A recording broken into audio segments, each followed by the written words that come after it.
नमस्कार, अपना उत्तर प्रदेश में आप सभी का स्वागत है। मैं हूं आपके साथ सृष्टि शुक्ला। बुलेटिन की शुरुआत करते हैं बड़ी खबर के साथ। लखनऊ से बड़ी खबर आपको बता देते हैं। योगी सरकार का एक और बड़ा फैसला, सरकारी कर्मचारियों का लंच का समय निर्धारित कर दिया गया है। दोपहर 1 बजे से 1:30 बजे तक लंच का टाइम दिया गया। इसी के साथ आपको बता दें सुबह 9:30 बजे से 6 बजे तक ऑफिस का टाइम होगा। योगी आदित्यनाथ सरकार का एक और बड़ा फैसला। लखनऊ से इस वक्त की बड़ी खबर आपको हम बता रहे हैं, जहां पर सरकारी कर्मचारियों का जो लंच का समय है अब उसे निर्धारित कर दिया गया है। 9:30 बजे से 6 बजे तक ऑफिस का टाइम होगा। इसी के साथ आपको बताते चले दोपहर 1 बजे से 1:30 बजे तक लंच का समय दिया गया है। दोपहर 1 बजे से 1:30 बजे होगा लंच टाइम। सुबह 9:30 बजे से 6 बजे तक ऑफिस का टाइम रखा गया है। योगी सरकार का एक और बड़ा फैसला। लखनऊ से बड़ी खबर आपको बता रहे हैं। सरकारी कर्मचारियों के लिए लंच का जो समय है अब उसे निर्धारित कर दिया गया है। जी आपको बताते चले दोपहर 1 बजे से 1:30 बजे तक लंच का समय निर्धारित किया गया। इसी के साथ सुबह 9:30 बजे से 6 बजे तक ऑफिस का टाइम रखा गया है।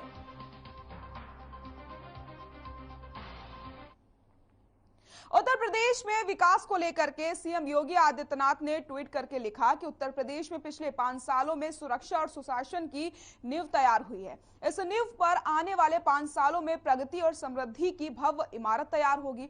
इसके अलावा सीएम योगी ने लिखा कि ये नया उत्तर प्रदेश पीएम मोदी के विजन के अनुरूप नए भारत के सपने को साकार करने में महत्वपूर्ण भूमिका का निर्वहन करेगा।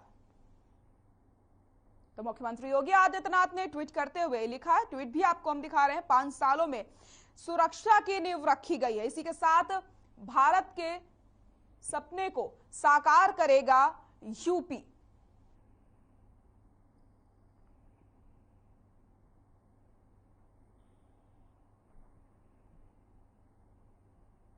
बीजेपी छोड़कर सपा में शामिल हुए तिलहर विधानसभा से पूर्व विधायक रोशन लाल वर्मा की बिल्डिंग और प्लॉट की जांच और नाप के लिए राजस्व विभाग की टीम दल बल के साथ पहुंची, जहां लगभग 4 घंटे तक राजस्व की टीम ने बारीकी से सपा प्रत्याशी की बिल्डिंग और प्लॉट की नाप करी। हालांकि इस दौरान पुलिस भी मौजूद रही। वहीं राजस्व विभाग का कहना है कि नाप के बाद अगर जमीन सरकारी पाई गई तो आगे की कार्रवाई की जाएगी। हालांकि सपा प्रत्याशी और तिलहर विधानसभा से पूर्व विधायक रोशन लाल वर्मा का कहना है कि बिल्डिंग उनकी पुत्र वधू के नाम से है और नियम कानूनों के अनुसार बनी है। उनका कहना है कि चुनावी रंजिश के चलते उनकी जमीन और बिल्डिंग की नाप करवाई जा रही है। बुलडोजर के डर से उन्होंने मुख्यमंत्री योगी आदित्यनाथ से गुहार लगाई है उनकी बिल्डिंग और प्लॉट के मामले में निष्पक्ष कार्रवाई हो।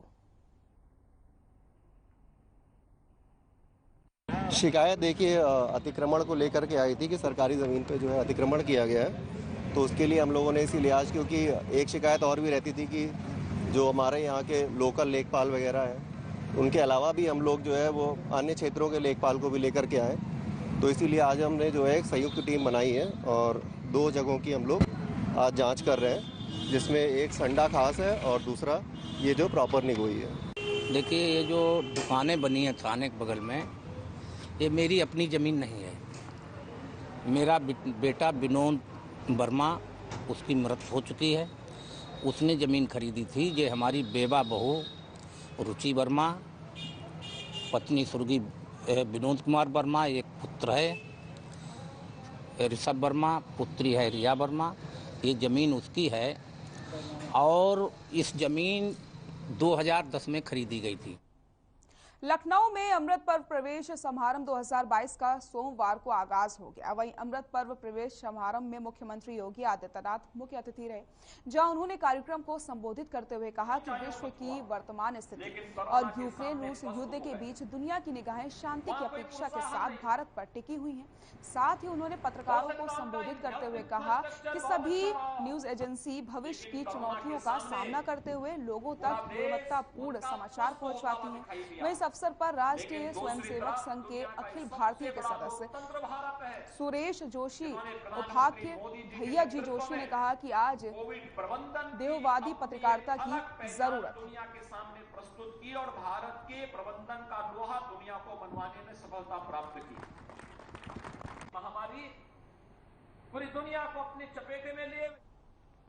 डिप्टी सीएम ब्रजेश पाठक ने बाराबंकी जिला अस्पताल का औचक निरीक्षण किया। ब्रजेश पाठक ने मरीजों से स्वास्थ्य सेवाओं के बारे में जानकारी ली और जिला अस्पताल के सीएमएस और अन्य डॉक्टरों को मरीजों की सुविधाओं का पूरा ख्याल रखने के सख्त निर्देश भी दिए। वहीं स्वास्थ्य विभाग और जिला अस्पताल प्रबंधन में हड़कंप मचा रहा। तो आपको बताते चले, डिप्टी सीएम ने अस्पताल का औचक निरीक्षण किया। ऐसे में उन्होंने मरीजों से भी बातचीत करी और अस्पताल में किस प्रकार की सुविधाएं मरीजों को दी जा रही हैं, इसकी उन्होंने पूरी जानकारी ली है।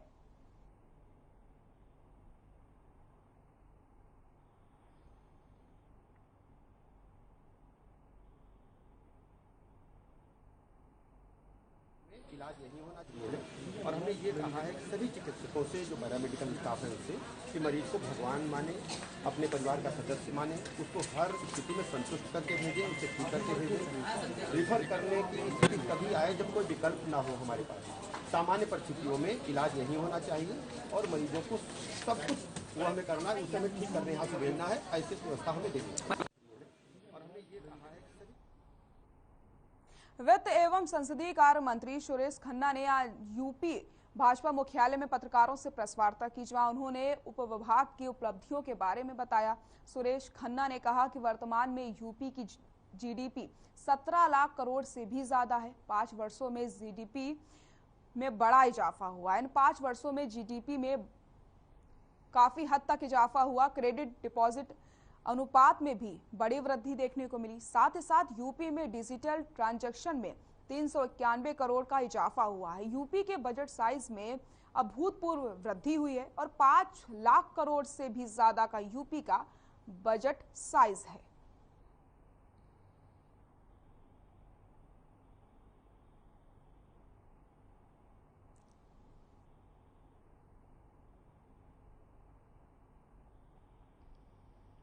खबर लखनऊ से, जहां विधानसभा के अध्यक्ष सतीश महाना ने भवन में विधानसभा क्षेत्र 333 कुशीनगर पंचानंद पाठक और विधानसभा क्षेत्र 35 चमरोहा जनपद रामपुर से नसीर अहमद खान को विधानसभा की सदस्यता की शपथ दिलवाई। दोनों सदस्यों ने विधानसभा अध्यक्ष महाना के समक्ष उपस्थित होकर के शपथ ग्रहण की। इस अवसर पर विधानसभा अध्यक्ष ने विधायकों को बधाई देते हुए कहा कि वो विधानसभा में एक सफल विधायक के रूप में कार्य करें, साथ ही साथ अपने क्षेत्र की जनता की समस्याओं के निराकरण में अपनी महत्वपूर्ण भूमिका निभाएं। राजभर जी, चलिए सुहेलदेव राजभर जी और संविधान निर्माता बी आर अम्बेडकर साहब के पार्टी से विधायक हैं और बाबू जी सदस्य निर्वाचित, विधानसभा का सदस्य निर्वाचित हुआ हूँ। सत्यनिष्ठा से प्रतिज्ञा करता हूँ। लखनऊ के रविंद्रलाल सभागार में सुहेलदेव भारतीय समाज पार्टी की प्रदेश स्तरीय बैठक हुई, जिसमें प्रदेश अध्यक्ष ओम प्रकाश राजभर बैठक में मौजूद रहे। जानकारी के लिए आपको बताते चलें, इस बैठक में आगामी लोकसभा चुनाव को लेकर के रणनीति पर चर्चा होगी। वहीं ओम प्रकाश राजभर ने बीजेपी पर निशाना साधते हुए कहा कि बढ़ती महंगाई से आम आदमी यहाँ पर परेशान है, जिसको जल्द ही कम होना चाहिए और गरीबों का इलाज मुफ्त में होना चाहिए। तो बढ़ती हुई महंगाई से यहाँ पर आम आदमी पूरी तरीके से बेहाल हो चुका है। सरकार पर निशाना साधते हुए ओम प्रकाश राजभर ने ये बात कही है। राजभर जी, चलिए सुहेलदेव राजभर जी और संविधान निर्माता बी आर अम्बेडकर साहब के लखीमपुर खीरी में हुई हिंसा के आरोपी आशीष मिश्रा को सुप्रीम कोर्ट से बड़ा झटका लगा है। दरअसल सुप्रीम कोर्ट ने आशीष मिश्रा की जमानत खारिज कर दी है। साथ ही साथ सुप्रीम कोर्ट ने आशीष मिश्रा को 1 हफ्ते में सरेंडर करने के आदेश जारी कर दिए। आपको बताते चले कि पिछले साल 3 अक्टूबर को लखीमपुर में कुछ किसान डिप्टी सीएम केशव प्रसाद मौर्य के दौरे का विरोध कर रहे थे, जिसके बाद आशीष मिश्रा पर आरोप है कि उनकी कार से 4 किसानों की कुचलकर मौत हो गई थी। तो आशीष मिश्रा को सुप्रीम कोर्ट ने झटका दिया है और 1 हफ्ते के अंदर सरेंडर करने के आदेश यहां पर जारी कर दिए गए हैं।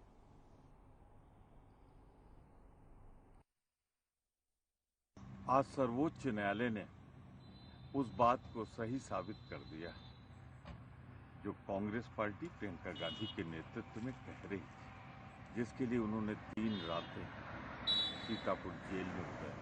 सारा विपक्ष एकमत था। पीड़ित का परिवारजन जिसकी फरियाद कर रहा था, और आज भारत सरकार के गृह राज्य मंत्री अजय मिश्रा के बेटे आशीष मिश्रा की जमानत खारिज कर दी गई।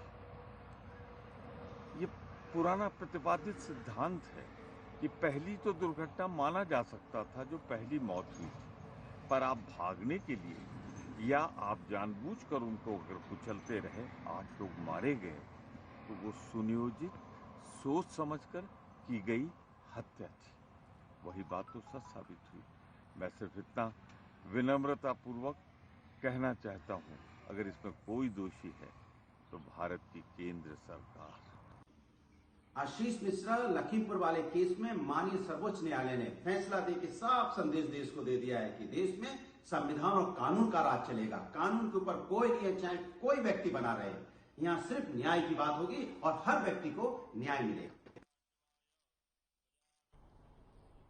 कुशीनगर में लोगों की जान को खतरा है। जो यहाँ आपको बताते चले, हाटा कोतवाली क्षेत्र में NH 28 पर सड़क मरम्मत का कार्य प्रगति पर है, जिस पर आए दिन दुर्घटनाएं हो जाती हैं। और इसी दौरान सड़क पर पिकअप की चपेट में आने से छात्रा की दर्दनाक मौत हो गई। ये हादसा तब हुआ जब छात्रा सड़क को पार कर रही थी। मृतक छात्रा की पहचान अंकु सिंह के रूप में हुई है। आपको बता दें, NH 28 की ओर से सड़क मरम्मत कार्य करने की वजह से 4 लेन सड़क का एक लेन अवरुद्ध किया गया। एक ही लेन में चल रही गाड़ियों की वजह से आए दिन यहां पर दुर्घटनाएं हो जाती हैं। 2 सप्ताह में कई लोगों की जान यहां पर जा चुकी है, तो छात्रा की दर्दनाक मौत हो गई है।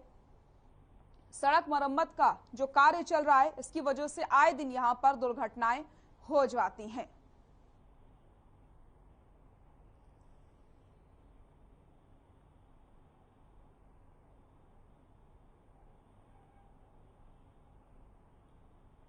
लखनऊ में गोसाईगंज पुलिस और डीसीपी की सर्विलांस सेल को बड़ी सफलता हाथ लगी। गोसाईगंज पुलिस और डीसीपी की सर्विलांस सेल ने बीते 5 अप्रैल को हुई लूट का खुलासा कर दिया है। टीम ने 5 शातिर लुटेरों को गिरफ्तार करके उनके कब्जे से एक तमंचा और गाड़ी समेत कई सामान जब्त किए हैं। वहीं पुलिस कमिश्नरेट की तरफ से 20,000 इनाम की घोषणा भी कर दी गई है। पुलिस के मुताबिक गिरफ्तार किए गए लोगों की पहचान सुल्तानपुर अमेठी जिले के निवासियों के रूप में की गई है। अप्रैल को रात को 2 बजे यहाँ पूर्वांचल एक्सप्रेसवे टोल प्लाजा के आगे एक डीसीएम ट्रक को कुछ व्यक्तियों ने आकर उसको लूट लिया और उसमें 45 फ्रिज थे। वो ट्रक को लेकर सामान को लेकर फरार हो गए। उसमें आज गोसाईगंज पुलिस और डीसीपी साउथ सर्विलांस टीम ने बहुत अच्छा काम करके अनावरण किया है। इसमें घटना में 5 व्यक्ति गिरफ्तार हुए। राजधानी लखनऊ के नाका हिंडोला स्थित गुरुद्वारे में एक बार फिर से कोरोना के बढ़ते केसों को देखते हुए वैक्सीनेशन शुरू किया गया है। लखनऊ गुरुद्वारा प्रबंधक कमेटी के अध्यक्ष राजेंद्र सिंह बग्गा ने बताया कि ऐतिहासिक गुरुद्वारा नाका हिंडोला में वैक्सीनेशन किया जा रहा है। उन्होंने ये भी बताया कि 1 अप्रैल से गुरुद्वारा साहब में वैक्सीनेशन बंद चल रहा था, जिसे सीएमओ से वार्ता करके फिर से शुरू करवाया गया। यहाँ पर 12 साल से बड़ी आयु के सभी लोगों को वैक्सीन लगाई जा रही है। कमेटी के प्रवक्ता सतपाल सिंह मीत ने बताया कि गुरुद्वारा साहब में 60 वर्ष से अधिक आयु के लोगों को बूस्टर डोज भी लगाई जा रही है। 60 वर्ष से कम आयु के लोगों को निजी अस्पतालों में सरकार की तरफ से निर्धारित रुपए दे करके बूस्टर डोज लगेगी।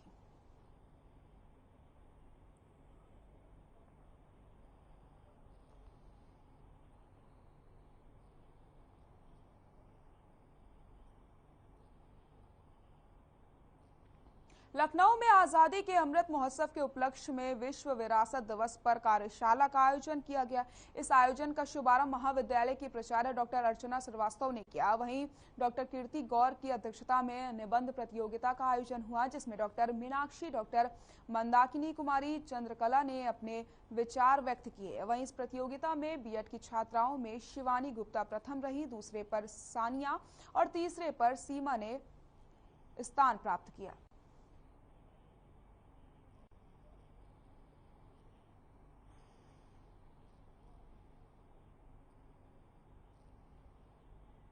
कुशीनगर जनपद में सड़क सुरक्षा सप्ताह का शुभारंभ हुआ, जिसमें कलेक्ट्रेट परिसर से विधायक पडरौना मनीष जायसवाल, जिलाधिकारी एस राजलिंगम, मुख्य विकास अधिकारी अनुज मलिक और अपर जिलाधिकारी देवी दयाल वर्मा ने शिरकत की।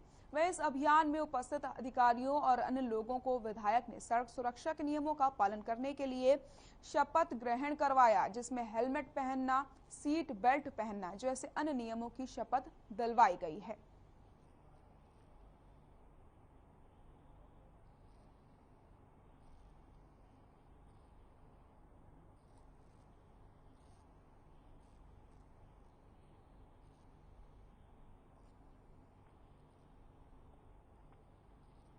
लखनऊ में खराब जीवन शैली, भोजन तथा पानी में विषाक्त पदार्थों की मिलावट से कई खतरनाक बीमारियों में वृद्धि हुई है। बीते कुछ सालों में लीवर सहित अन्य जीवन शैली से जुड़ी बीमारियों ने घर बना लिया है, जिस पर सावधानी बरतने के संदेश देते हुए लखनऊ के रिजेंसी सुपर स्पेशलिटी हॉस्पिटल के मरीजों और डॉक्टरों ने एक प्रेस कॉन्फ्रेंस में कहा कि व्यक्तिगत देखभाल की वस्तुओं से सावधान रहें। रेजर, नेल क्लिपर से आपकी जान को खतरा है। इसे शेयर करने से आपको हेपेटाइटिस बी और हेपेटाइटिस सी जैसे लीवर संक्रमण होने का खतरा हो सकता है।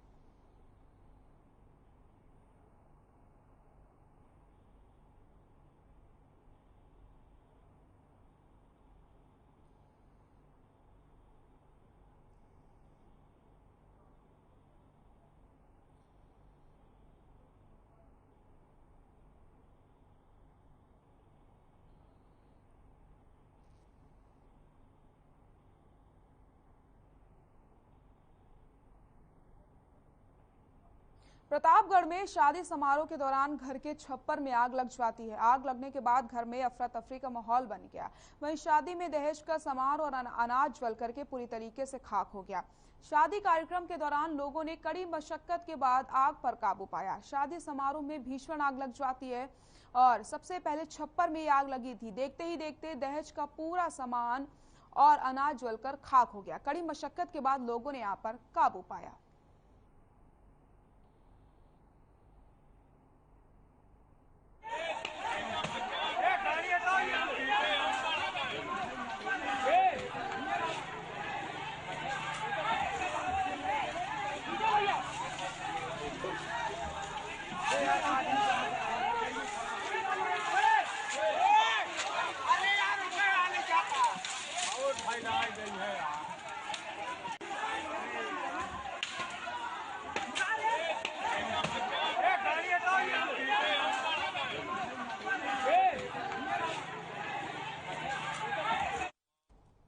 खबर लखनऊ से, जहां ट्रांसफार्मर में आग लगने से हड़कंप मच जाता है। जहां आपको बताते चले कि ट्रांसफार्मर में आग लगने से वहां के पड़ोस में रहने वालों का लाखों का नुकसान हो चुका है। इस आग में लोगों का सब कुछ जलकर खाक हो गया। वहीं किराए के मकान में रहने वाली नगमा की जमा पूंजी सब जलकर खाक हो गई। नगमा को लाखों का नुकसान हुआ है। गरीबी से तंग नगमा, जो घर घर जाकर झाड़ू बर्तन करती थी, मेहनत से एक एक रुपए जुटाकर अपनी छोटी बहन के दहेज के लिए सामान इकट्ठा कर रही थी। इस आग में जलकर सब कुछ राख हो गया। तो वहीं पड़ोस में दूसरों के कपड़े प्रेस करने वाली बुजुर्ग महिला के दोनों हाथ जल गए हैं। दोनों महिलाओं ने प्रशासन से मदद की गुहार लगाई।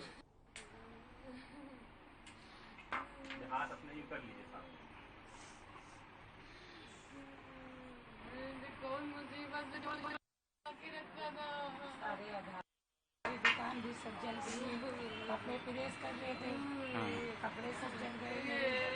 कस्टमर के कपड़े थे। फ्रीज चली गए, हमारे पैसे सारे जल गए, सारा कपड़े जल गए, सब कुछ जल गया। इसके दहेज के बर्तन हमने रखे थे अपने पास, वो भी सारे जल गए। क्या काम करती हैं आप लोग? झाड़ू पोछा करते हैं। किराए पे रहती हैं? जी, किराए पे रहते हैं। प्रतापगढ़ में मध्य प्रदेश के रहने वाली रेप पीड़िता की तहरीर पर बर्खास्त डिप्टी एसपी नवनीत नायक के विरुद्ध 6 जुलाई 2021 को दुष्कर्म जैसी गंभीर धाराओं में मुकदमा दर्ज किया गया था। पूरे मामले में इनके खिलाफ चार्जशीट भी पुलिस की ओर से न्यायालय भेजी जा चुकी है। आपको बताते चले कि एमपी की रहने वाली युवती से सोशल मीडिया के माध्यम से संपर्क होने के बाद लगातार नवनीत नायक यौन शोषण करता था और पीड़िता को जान से मारने की धमकी देता था।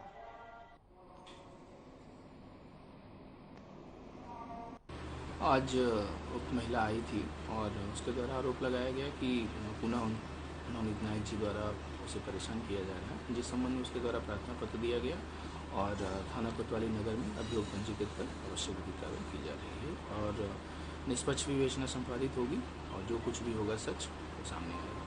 ये पीड़िता एमपी की रहने वाली? जी।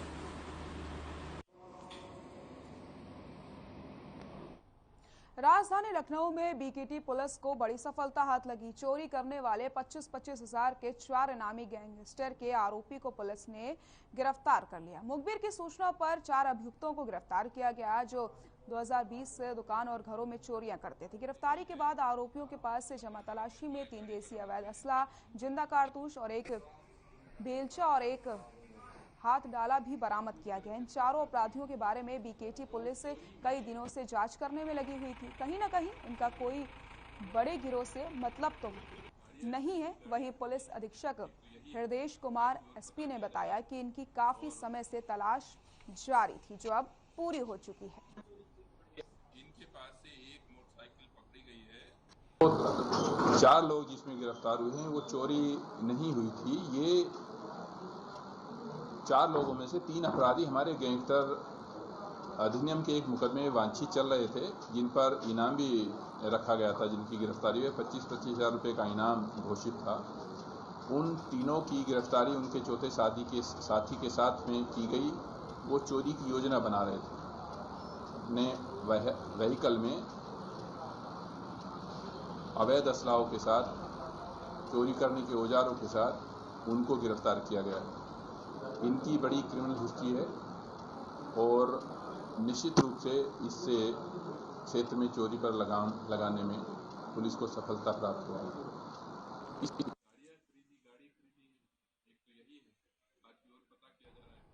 अपना उत्तर प्रदेश में फिलहाल के लिए इतना ही। देखते रहिए हर खबर। नमस्कार।